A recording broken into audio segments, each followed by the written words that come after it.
If your car is stolen or totaled in an accident, you could end up with a gap between what your insurance will pay and what you owe on your contract. Good thing you thought to get gap coverage. Gap, or Guaranteed Asset Protection, waives the difference, so you're not stuck with a big bill and no car. Not all gap plans are alike, so make sure you understand what is covered and what is not. And if you choose to buy gap, the cost will be included in your contract. Hey, how am I gonna get back?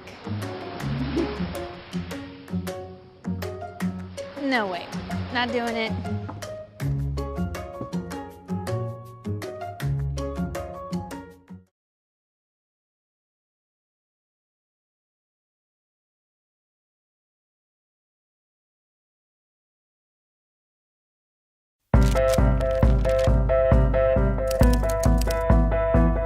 What's up guys, Lily here to answer your questions about car financing. Here's one I get all the time. Should I buy or lease? I mean, there's a lot to consider, right?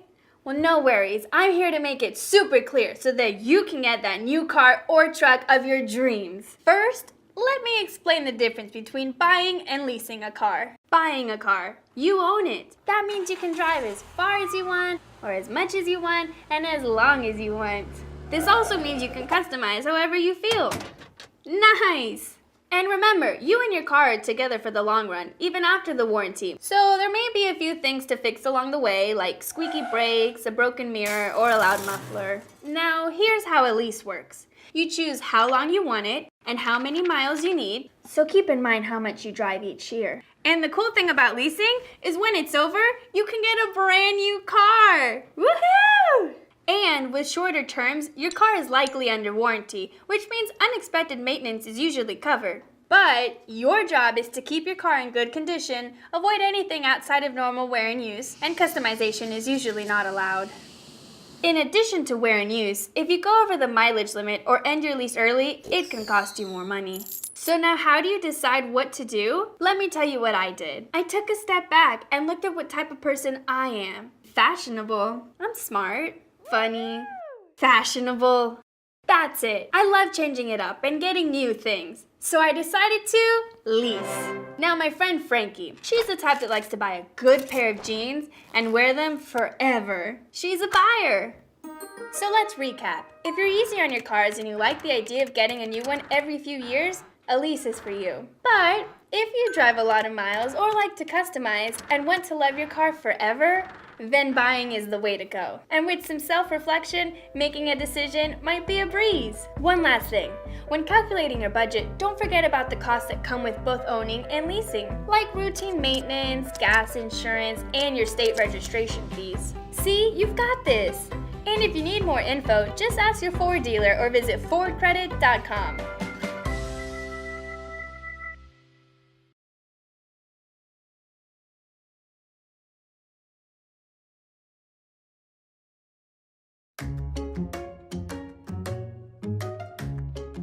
Figuring out what you can afford to spend each month on a car is easy as 1, 2, 3. 1. Start with the amount of money you bring home monthly. 2. Subtract your monthly expenses. From rent to food to miscellaneous things like clothes and entertainment, and always something for savings. Don't forget your daily cappuccino. And 3. What's left is roughly what you can spend per month on a car payment and gas, insurance, fees, and maintenance. Time to dip into the old food budget.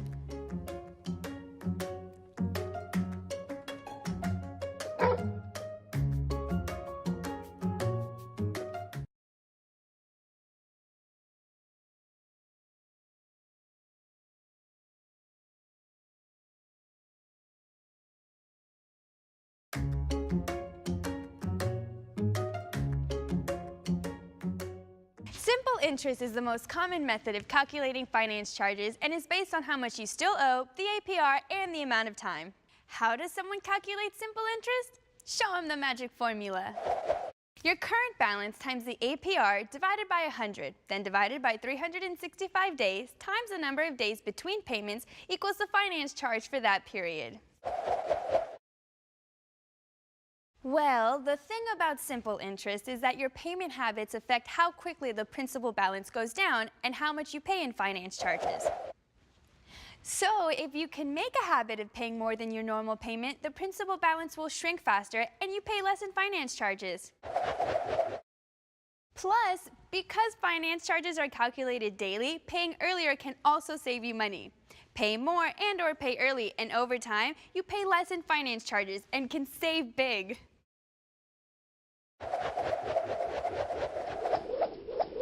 On the other hand, paying later less than what's due can have the opposite effect, resulting in more finance charges and the principal balance not going down as quickly. But we're not going to do that, are we? Good.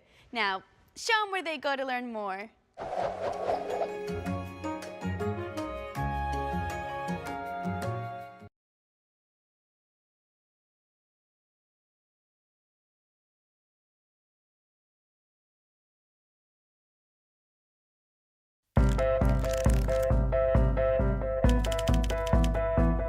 What's up, guys? Lily here.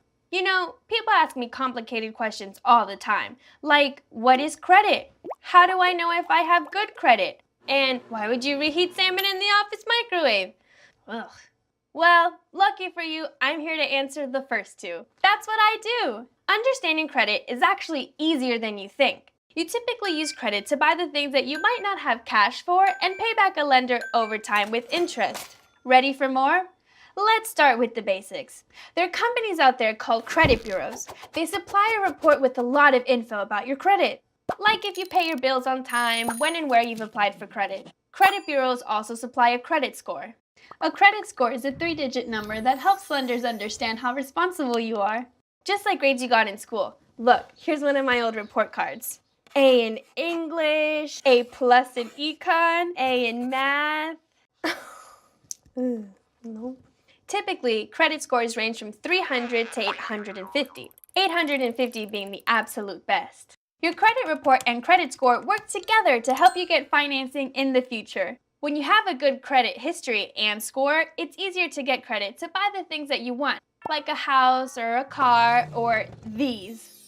Now, there's a lot of ways to build good credit. Pay on time. Yup, that one's important. Overspending, that can be a tough one. Remember that time that you got so excited and you bought that thing, and then when you got home you were like, why did I buy this thing?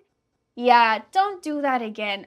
Only finance what you can afford. Which leads me to my next point. If life happens and you can't make a payment, call your creditor. ASAP! Late payments can be reported by your creditors and can impact your credit. To see how you're doing and get your report, visit annualcreditreport.com. See, you've got this. Now get out of here and go check your credit. If you want to learn about what you can afford and if you're ready to buy or lease a new car, visit fordcredit.com.